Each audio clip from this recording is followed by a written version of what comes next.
Hello, my name is Maggie Mayhem. I'm a former sex worker, currently a full spectrum doula and birth worker, and I'm a death worker in training. Today I want to show you something. I think it's pretty cool. Come check it out.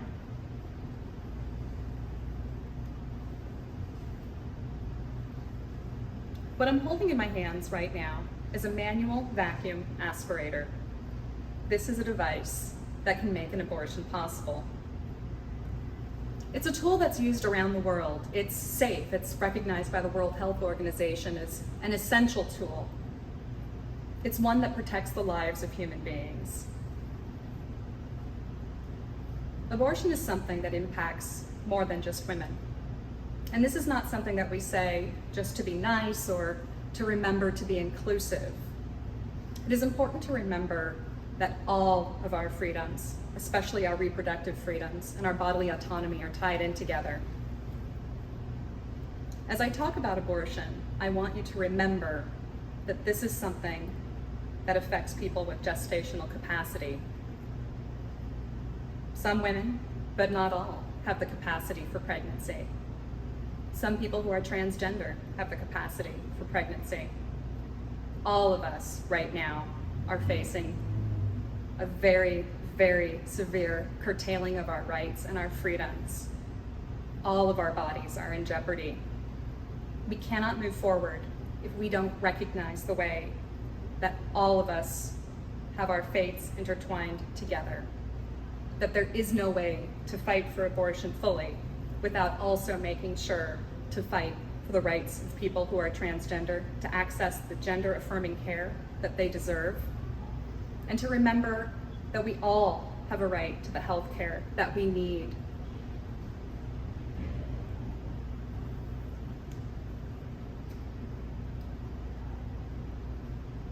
The MVA is easily mass-produced and shipped, but it is a tool that not everyone may have full access to. It's possible to reproduce this tool using some things that you might find at home or at a nearby grocery store or hardware store. I'm going to show you how it works.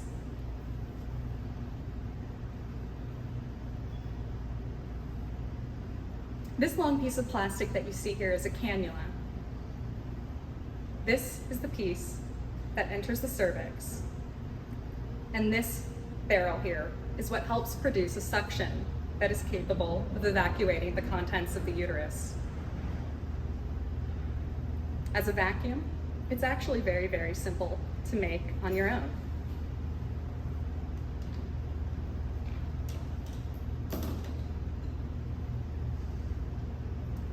Prior to the legalization of Roe v. Wade, abortion could only be accessed by a certain number of people who were willing to take the risk to provide them.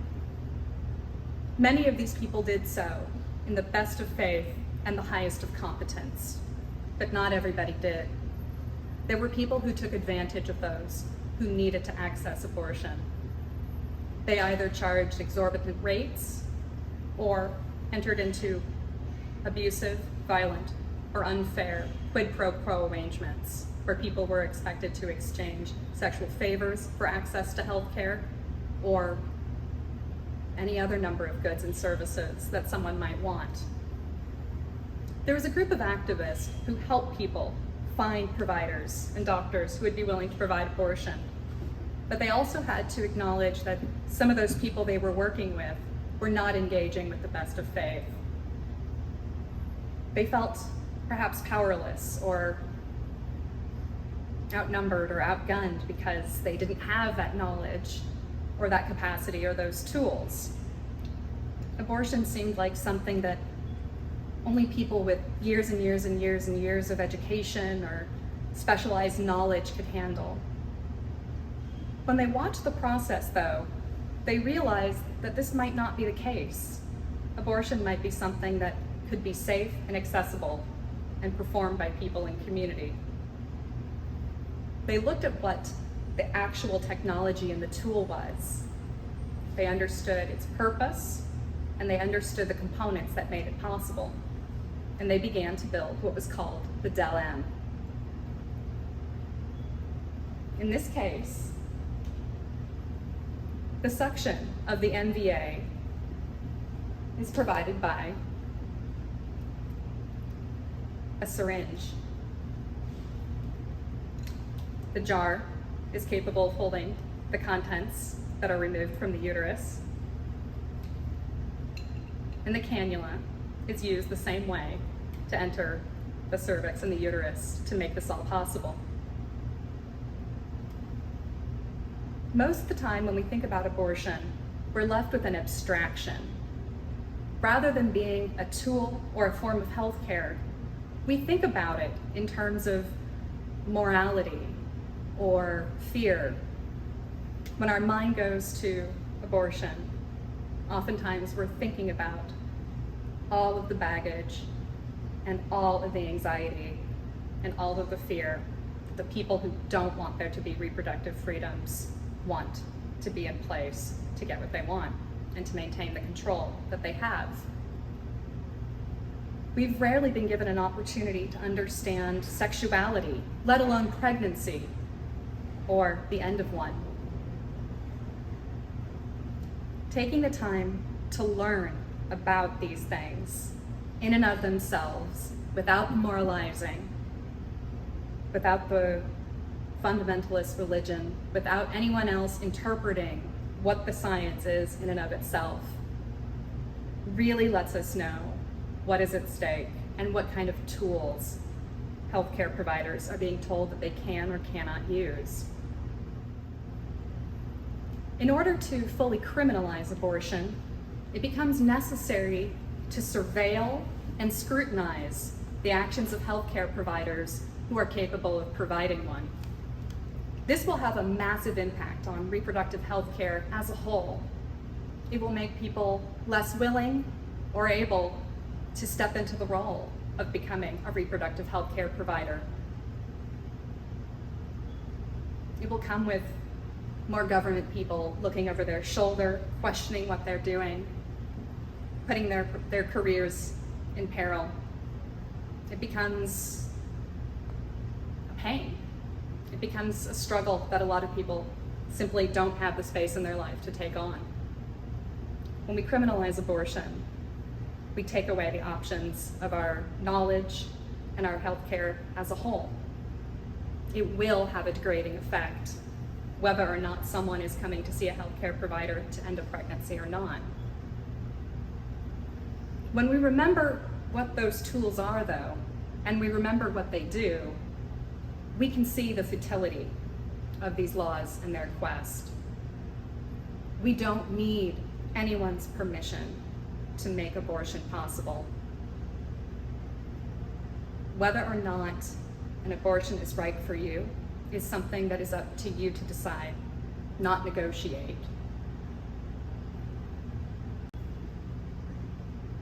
Many people want to know, is this dangerous? Is this device pose a danger to people? And it is important for us to remember that pregnancy is already dangerous enough as it is, especially pregnancy at a time when people cannot access healthcare, especially at a time when people are facing the types of conditions that can lead to adverse health outcomes of all kinds. Pregnancy is dangerous enough as it is. Abortion, however, despite what we might see with the wire hanger, is not in and of itself dangerous. To know how to build this, however, does not necessarily mean that one is ready to get up and take this role. Building this is a reminder of the simple object that has now been declared illegal and a type of knowledge that has been designated as off limits or not an option. Building it allows us to have a greater awareness and an imagination for how we can respond to bad laws that get in the way with people and to know what it is we're fighting for. We are not trying to keep weapons out of the hands of healthcare professionals. We are fighting to keep knowledge and very basic tools, the kinds of tools that you find all over the world every day being used to save lives and to help affirm them. Taking them away or making them harder to access or attaching criminal penalties, however, are the real risks. When one gets an abortion, especially when it is criminal, the biggest risk that one will face is their confrontation with the law, not the actual act of abortion itself. One of the reasons that I like to teach people how to build a Del-Em is not to create an entire field or resource of people ready to use jars with tubes to actually perform abortions, but to help create people who remember that these tools and this knowledge is theirs. When you build it and it's in your own hands, then you remember what is being taken away from you in a very real way that is not abstract. However, right now, I think it is more important for everybody to know that medication abortion doesn't require any construction. It's something that you can access, that you can keep in your medicine cabinet, that you can help direct somebody towards, that is very safe and very effective to use. Only a minority of people right now are even aware that medication abortion exists. If you know that and you tell people, you are helping to make abortion accessible for somebody by virtue of sharing that information and its possibility. Knowing where one can go to access this care, knowing how to help connect someone in a place that doesn't have it, helps make abortion accessible. And the more we know about abortion, the more we can help get around the bad laws that are being established. When it comes to medication abortion, there is no test that anyone can administer that can prove definitively what caused that pregnancy to come to a conclusion. If someone has accessed abortion and they are concerned about their health outcomes and there is something going on in their body that doesn't feel right, they are not on their own. If this is you or someone you care about, you can report to an emergency room and let the people there know that you suspect a possible miscarriage, because the treatment for miscarriage or abortion is the same. It doesn't matter whether it was endogenous circumstances or exogenous circumstances like medication.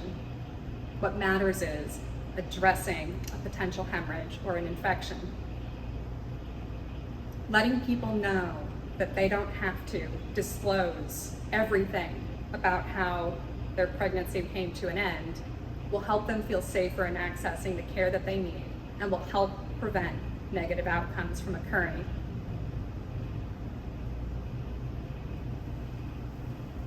When healthcare providers who do not provide abortion are aware of this as well, they can act as a support figure. It is not necessary to scrutinize a patient to see if they are in violation of the law. That is not the job of a healthcare provider. The job of a healthcare provider is to reduce human suffering and address issues that are causing problems, disease, or illness in someone's body. When we look at laws about potential bounties or trying to go after people who aid and abet abortion, it is important to remember what you do or do not have to disclose. And the answer is you don't have to disclose very much.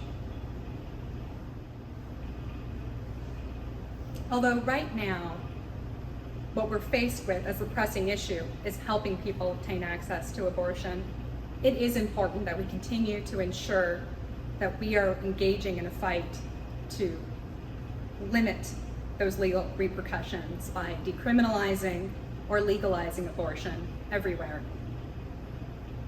Medication works among those who can take it. A manual vacuum aspirator works for those who are able to meet a healthcare provider or knowledgeable person who can operate one. Our nation has the largest prison population in the world. Without securing legal or decriminalized abortion, we are unable to make sure that that resource can reach the people who are inside our jails and prisons.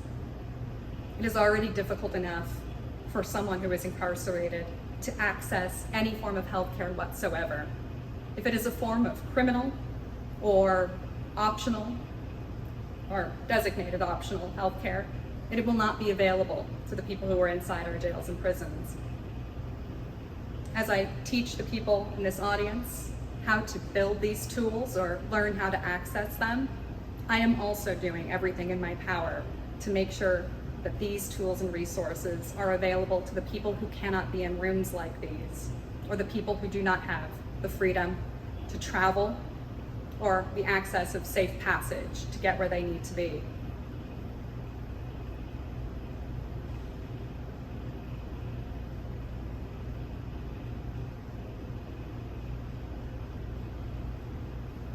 It is also important to remember that we are the best resources and not always technology, because it can be misapplied. The other day, as I was cruising my Twitter feed, I saw a press release for a startup company that was answering the problem of Roe v. Wade by establishing a startup company that would sell and provide abortion medication.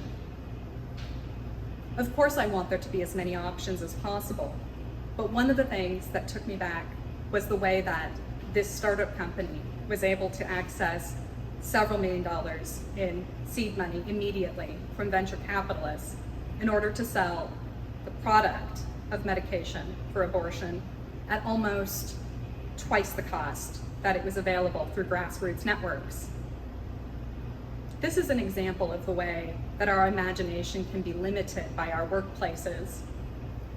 If you look at the criminalization of abortion and you see an opportunity to profit or to create a product for people, you might be missing the point.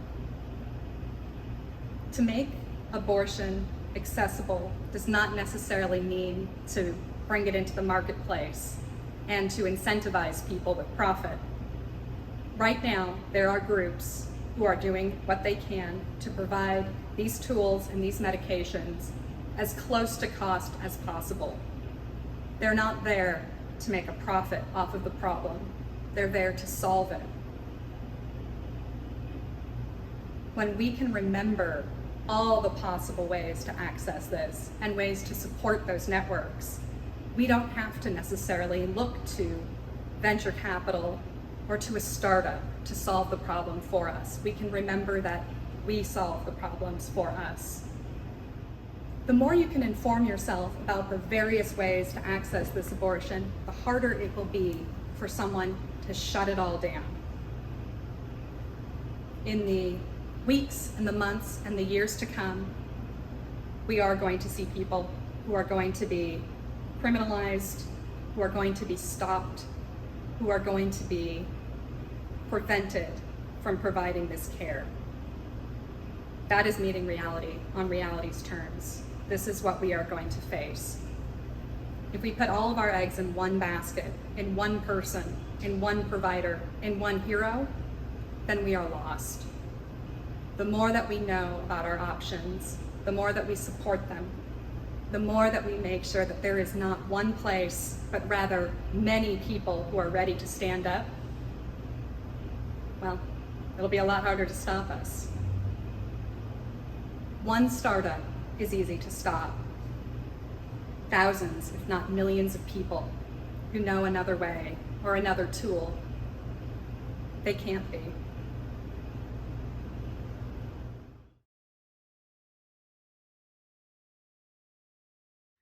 This is the commercially produced manual vacuum aspirator, and this is what we will be approximating and building. And so I'm going to demonstrate it right here so you know a little bit more about the point and purpose of what you're building.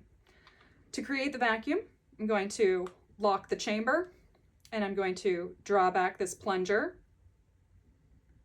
And you can feel the resistance, and it locks in place by holding these little prongs. This is the cannula end. This is what you would be inserting into the cervix.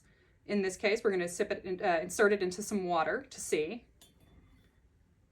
And I then release. And as you can see, the chamber has filled. That is as simple as it is. This would be the contents of the uterus, and any of the tissue that you are removing from the uterus. It's as simple as that, and that's what we're going to go ahead and build.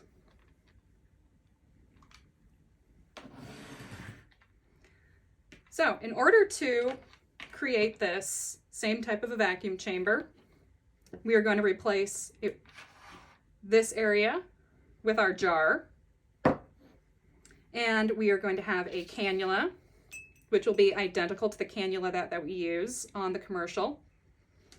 This tube is going to help pull the contents through. We'll have it on a stopper, and the vacuum is going to be created with a syringe. Some of the drawbacks of this are, this device is going to have a way to prevent you from pushing any of the contents back into the body, and you can get a one-way filter from Aquarium Supply, very cheap piece, and this is going to help protect somebody. As you can see, the tube goes into the jar to collect the contents of the uterus, and I'll have the suction right here with the syringe, and instead of releasing, I'm going to have a gentle pull. If I needed to do a few rounds, it would be crucial to remove this piece and either get a new syringe to keep the field sterile, but I would definitely not want to push the contents back, and then I could replace and draw again. The way you can test if this is working, oh, and see how my little guard here is even preventing me from doing that, and that's why that can be a helpful tool. But if you're mindful and you don't have access to a one-way valve, you can work without it. I just think it's a really good, helpful piece to include. In order to keep everything in a completely sealed vacuum, I've used some aquarium sealant, and I drilled the holes with a drill. A rubber stopper is going to be very easy to drill through. That should not take you more than 30 seconds. And the rubber stopper is going to make a good complete seal.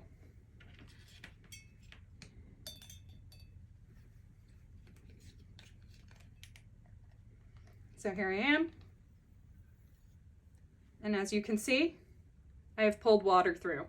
And that's your test as to whether or not it's functioning. Oftentimes I use some dye, but today I don't have any to work with. If you want to practice, it might be helpful to have some. And that is really as simple as this device is. It really is a cannula, a vacuum, and a place for the contents of the uterus to go.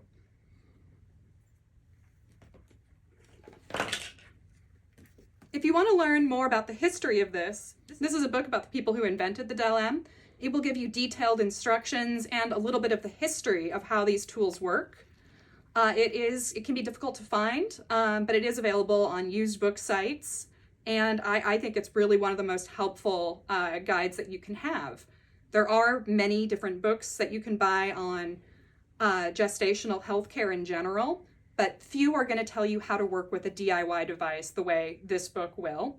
And despite the title, A Woman's Book of Choices, I would like to reiterate that abortion and menstrual extraction extend beyond just women's concerns. This is more than just women's choices. This is about the choices of anyone with gestational capacity. And by remembering that, we can remember all different kinds of reproductive health care and bodily autonomy and keep that in the front of our mind.